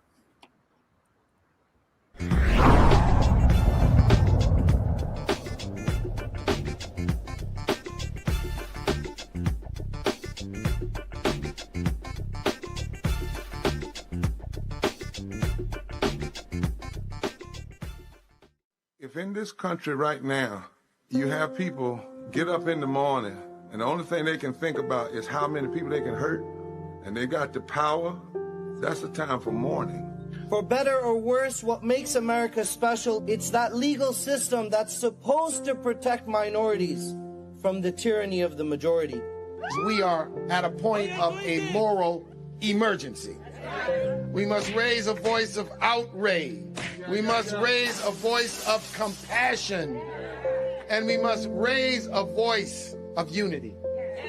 We are not in a crisis of party versus party. We are in a crisis of civilization, a human rights crisis, and a crisis of democracy itself. And guess what? You've been chosen to make sure that those that would destroy, those that would hate, don't have the final say, and they don't ultimately win. I'm Risa Colbert, and you're watching the Black Star Network.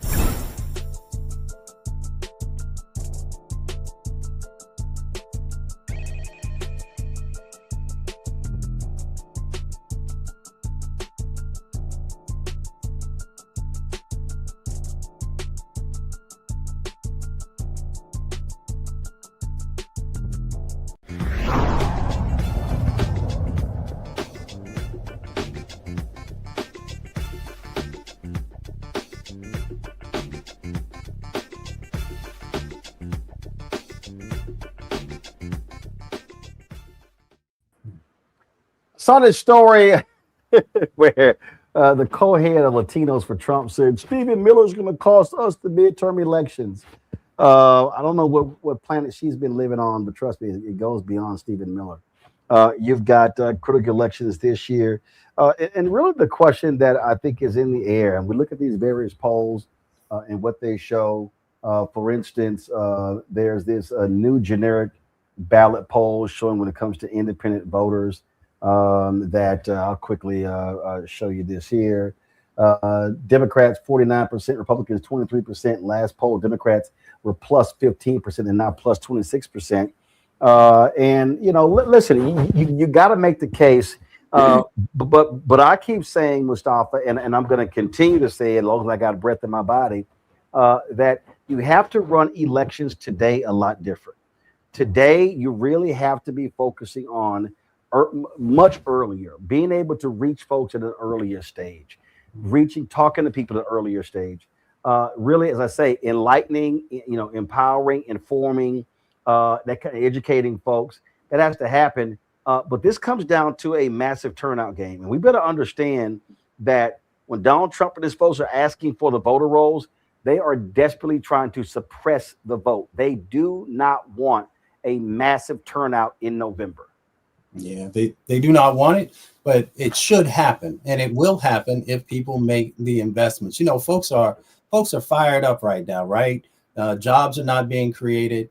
The prices of food and utilities is just skyrocketing, and people want something better. I think Trump is out right now on his affordability tour, visiting a few states, and beyond the folks who are going to stand there and cheer, most folks are saying that they are in a worse position than before. So if you have that as the backdrop, all you need to do is actually, one, listen to people and make the investments early and often. And if you do that, then you have, a recipe for success. And if you don't do it, then you just missed an opportunity to actually be able to, get some folks into office who actually care about folks and who are going to do something to uplift folks across the country, especially Black folks. Yeah, Larry. Mustafa hit it right on the nose, Roland. And one of the things we had to do is we had to make sure, in terms of getting people early, you talked about, we got to invest in young folks, as early as possible. Look at what's happened in North Carolina A&T in terms of moving the polling site. You see a lot of those college students at, these election board meetings. What's the Democratic Party doing in the area to support these young folks and encourage other folks, young people in the area there to register to vote and be active? But that comes from funding, and it comes from a long-term commitment and strategy, something the Democratic Party has lacked, and the Republican Party doesn't care about Black folks. So, it's really important, once again, and like I said, you have a strategy that is sensible, but not only says I'm going to, talk to young people, but make sure the young people are creating a platform and the also initiatives to make sure that we can use the language they understand and appreciate. Randy. And Roland, shows like this are so important because I am flabbergasted at the misinformation that is everywhere these days. I mean, now the Republicans, MAGA, control the media. They own most of the social media sites, but they also, are running the major media stations. And so what they're putting out there are just outright lies. And so people don't even know the truth. So it is vital that people are receiving the correct information and not just receiving it, it's being repeated to them over and over again so they understand what's really going on with the administration now.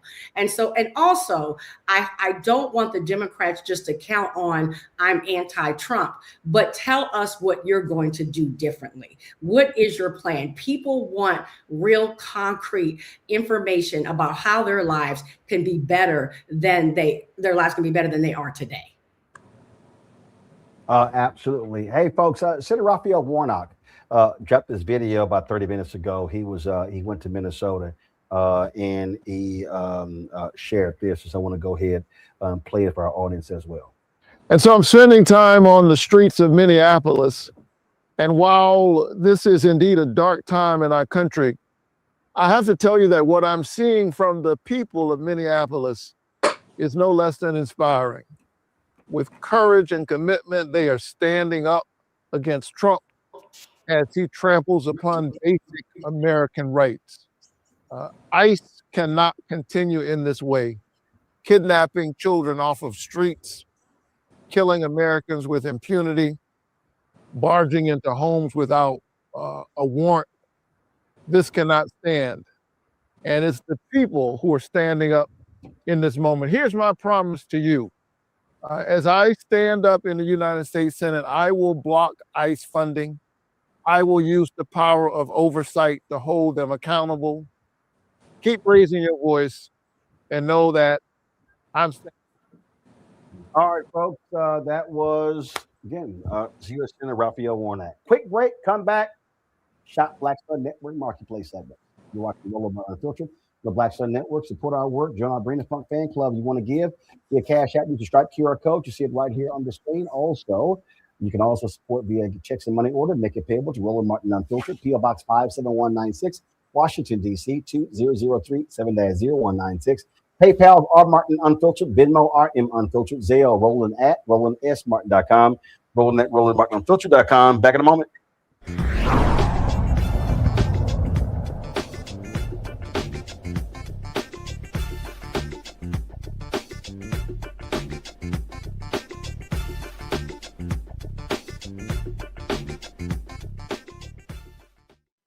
If in this country right now, you have people get up in the morning and the only thing they can think about is how many people they can hurt, and they got the power, that's the time for mourning. For better or worse, what makes America special, it's that legal system that's supposed to protect minorities from the tyranny of the majority. We are at a point of a moral emergency. We must raise a voice of outrage. We must raise a voice of compassion. And we must raise a voice of unity. We are not in a crisis of party versus party. We are in a crisis of civilization, a human rights crisis, and a crisis of democracy itself.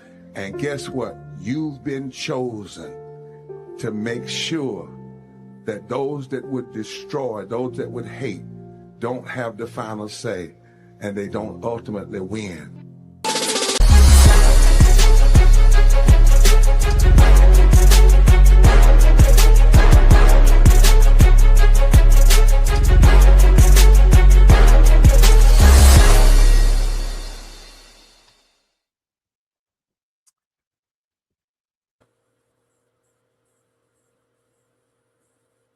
Folks, it started as a spice company, but a retired Las Vegas chef, Andre Anderson, decided he needed to put his 28 herb and spice blend on chips.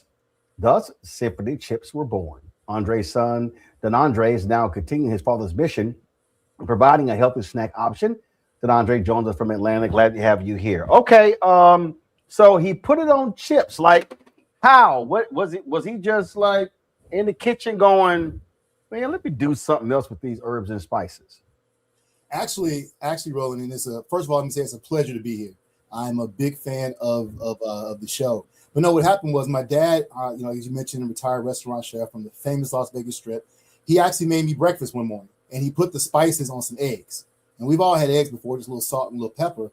But when he put spices for the original, that are now original chips on those eggs, I was, oh my God, what are these? I mean, what is this? What tell me what's the mixture? And when he showed me, it was a small ramekin on his stove with a spoon in it. I'm like, Pops, what you doing with this? This is amazing. And he was like, nothing. I just use it to season this, that, and the third. I'm like, well, hey, with your blessing, I think we should bottle it and sell it. So that's exactly what I did. I bottled it and got it onto a grocery store shelf, actually here in Atlanta. And when we got it on the shelf, it just kind of sat there. Because I quickly found out people don't buy spices they can't taste. So in an effort to get people to try our spices, I put it on the one thing 99.9% of people would try: potato chips. So right there, live in the store with the help of my two daughters, we actually made potato chips right there in the store. We made them, took them right out of the grease, sprinkled some seasoning right on there, and handed them out. And people were like, oh my God, the spices are good, but where can I get these chips? Where are the chips? So because this store serviced all walks of life, when you have all walks of life telling you the exact same words verbatim, where can we get the chips? I think it was time for me to answer that question. And show them where they can get the chips. And it was Symphony Chips at that point was actually born. So, okay. So, and how long ago was that? So we did this. Pops made the breakfast for me about 2010. And from 2010, because my background is actually software engineering, if you can believe that. And I was looking for an actual product because I, read that, and I believe that having a product would work a lot better than having a service because the product shows up instead of me. So when he offered the spices as a venture, I was like, well, that would be great. So 2010, so from 2010 to about 2012, it took me to get the packaging right for the spice bottles because I really went into the grocery stores and I had to learn how do people buy spices. And because this was a specialty spice, I figured we would probably be in a specialty store. So I went to the specialty stores and kind of stalked people in the aisles, like, how do you buy spices? And they pick up something and look at it, and if this packaging looked pretty, they would put it in their baskets. I said, okay, well, that's the trick. Let me give me a graphic artist, let me give me a pretty package and put it on the shelf. And I thought that would work. And we got some sales, like I said, it wasn't moving as fast as I wanted it to. So that's when we had the idea for the in-store demo. But like I said, that was about 2012 when we did the in-store demo. And then my next move, the one thing I knew about business was most businesses fail because they cannot supply the actual demand. So I said, well, what if the right person walks up and says, I love these chips. I want 100,000 bags. Then my thing was, I want to be able to fulfill that order. So instead of just launching by frying them up in my kitchen, I actually took the time and worked out a supply chain. So it's a multi-level, multi-million-dollar supply chain I worked out. It took me about 2.5 years because at that time, manufacturers were not online. So I had to work it out, found them, and then we launched 2017 from our supply chain. Labor Day weekend, to be exact.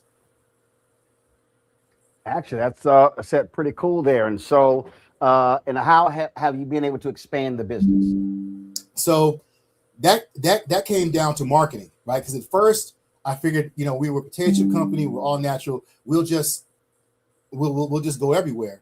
But I quickly found out that, hey, our lane, because we were all natural, was more of an upscale lane because people will pay more money for products that are all natural and good for you. So we're vegan friendly, no MSG, non-GMO, and still all natural.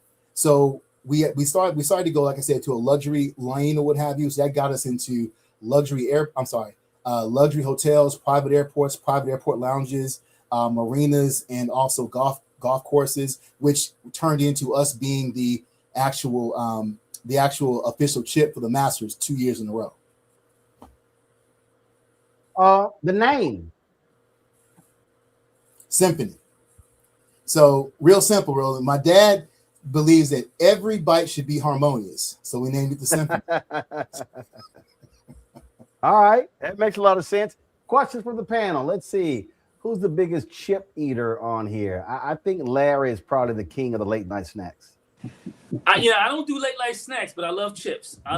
So I'm very interested in what you described. You did a great job of chronicling how this all played out. So my question is, how did you talk about your professional background? How did that help you in terms of launching the potato chip line with your actual background? Were there any commonalities that helped you kind of fill in some gaps and kind of lead you to where you are today? I would say the biggest thing, because from that baby boom boomer era, which is what my dad is from, there was no trust fund, right? So having that software background allowed me to be my own venture capitalist. So paying for the graphic artist to do the spice bottle, what have you, and then paying graphic artists to get the potato chip bags, and then doing the first run, and then having to go and oversee the runs because I understand the market I'm in, right? So my chips, like I said, are like luxury hotels. So like not just regular Hyatts, but also like the Park Hyatt, for example. So you expect every bite to taste the same. So I actually had to go to the production facilities and actually oversee the actual production to make sure every bite was the same. All 28 herbs and spices showed up on every chip. Randy, we know she loves food. I do. I do. And I love some chips. So I see you have multiple flavors now, though. So you've expanded from that original spice that your father created. What is your most popular flavor of chip? Well, what's interesting is that when we hit the market, we knew we had to be different, right? So we don't have barbecue, we have smoked, right? Yeah. So for you barbecue connoisseurs, we decided to make a smoke flavored chip versus the chip that chases the sauce. When you're a barbecue connoisseur, you want to taste the actual smoke. You want to taste the hickory, the cherry wood, those things that the pit master put in. So then we have smoked. We also have balsamic, and we also have our latest flavor we launched, which is the hibiscus bouquet. Yeah, I saw that hibiscus. That was very interesting. Yeah, it actually comes from a black liqueur. A black-owned liqueur company called Sorrel. I actually know the owner. So we're like, what would happen if we paired chips with a liqueur? And we got this wonderful flavor that was just magnificent. Congratulations. Mustafa, what you got? Well, actually, we're not in studio because of the weather. Like, matter of fact, it is insane what is happening out there in the streets. In fact, I was just sitting here looking at something, and if you want to understand why we are completely remote, this tells you right here. This is right now the traffic on the 14th Street bridge from Arlington to Washington, D.C. So we ain't getting that mess. We at the crib. So, we at the crib.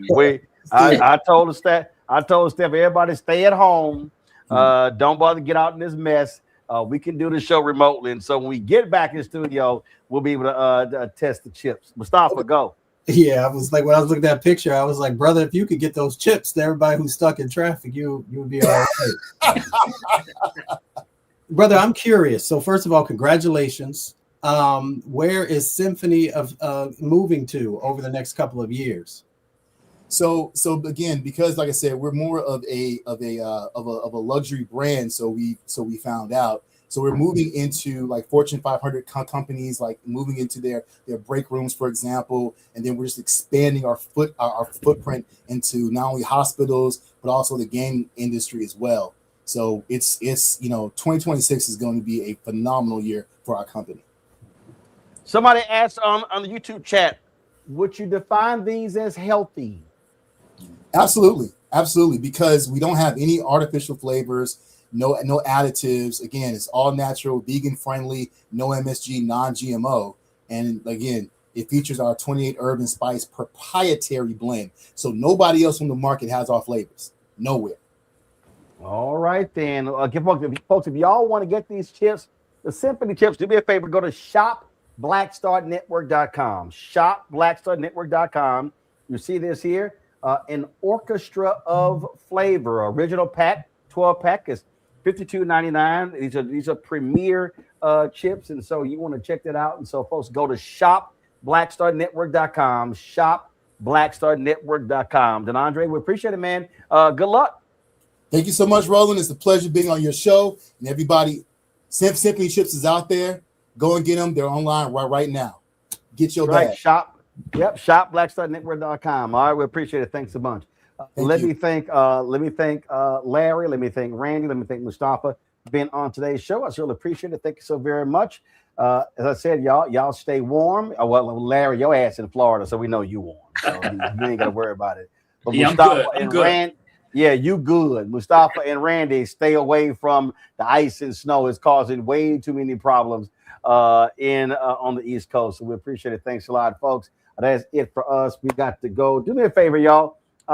Support us, Bring the Funk Fan Club. Your dollars are critically important for the work that we do. If you want to contribute via Cash App, do so right now using the Stripe QR code. You click the Cash App pay button to contribute. Of course, send checking money orders to PO. Make them out to Roland Martin Unfiltered, PO Box 57196, Washington D.C. 20037-0196. PayPal's R Martin Unfiltered, Venmo RM Unfiltered, Zelle Roland at RolandSMartin.com, Roland at RolandMartinUnfiltered.com. Download the Black Star Network app, Apple phone, Android phone, Apple TV, Android TV, Roku, Amazon Fire TV, Samsung Smart TV. If you want to get our Roland Martin Unfiltered Black Star Network swag, go to shopblackstarnetwork.com. Shopblackstarnetwork.com to get our swag. Be sure to check that out. Of course, the Black-owned products that we have, as I say, it's Symphony Chips and others. You can go to shopblackstarnetwork.com as well. When you support those Black-owned companies, you also support this Black-owned company. Folks at Fanbase have raised their $17 million. The Series A round is closed, but download the app, Fanbase. Download the app. Monetize your social media. Get the Fanbase app. Don't forget, check out Britney Noble, the breakdown with Britney Noble every day, tomorrow noon Eastern, right here on the Black Star Network. And Thursday, we will launch the debut of Second Opinion with Dr. Ebony Hilton. That's right. Her show will be airing right here on the Black Star Network every week. It is a weekly health show. It is fantastic. I cannot wait for y'all to see it. So I told y'all, we are working on some stuff. We launched Britney's show. We're launching a health show. So a whole lot going on, y'all. And we're doing all that we can to inform, to enlighten, to empower, entertain you as well. So be sure to go share our content. Be sure to send our clips out. Let people know how to follow us. We're now sitting at, let's see, 1 million. Let me look at the number, 1,908,297. So we are less than 100,000 away from 2 million subscribers. So if you are watching and you have not subscribed to our YouTube channel, do it right now. Tell your friends, tell your family, subscribe to the YouTube channel. We're ready to hit 2 million. And I checked again this week, and I looked at the YouTube podcast. Let's see, 1 second. 1 second. I just want to show y'all. Listen, we are still doing the work, y'all. And again, this is what we do every single day. And for the week of January 12th through the 18th, let me show you right here. This is the chart. So you see right here. And we look at African Americans on here. Listen, you got in Club Shay Shay at 15, Nightcap at 16. Then when you go up, you've got let's see here. Let's keep going. Joe and Jada this week was at 33. When you go up, the 85 South Boys, they're at 39. You got right winger Devori Darkins at 42. Gilbert Arenas, he's at 45. Then you keep going up, you're going to see Neil deGrasse Tyson at 57. Then when you go up, you're going to see the Joe Budden podcast at 64. Trevor Noah at 66. The Pivot guys at 69. And then Cam Newton came in at 74.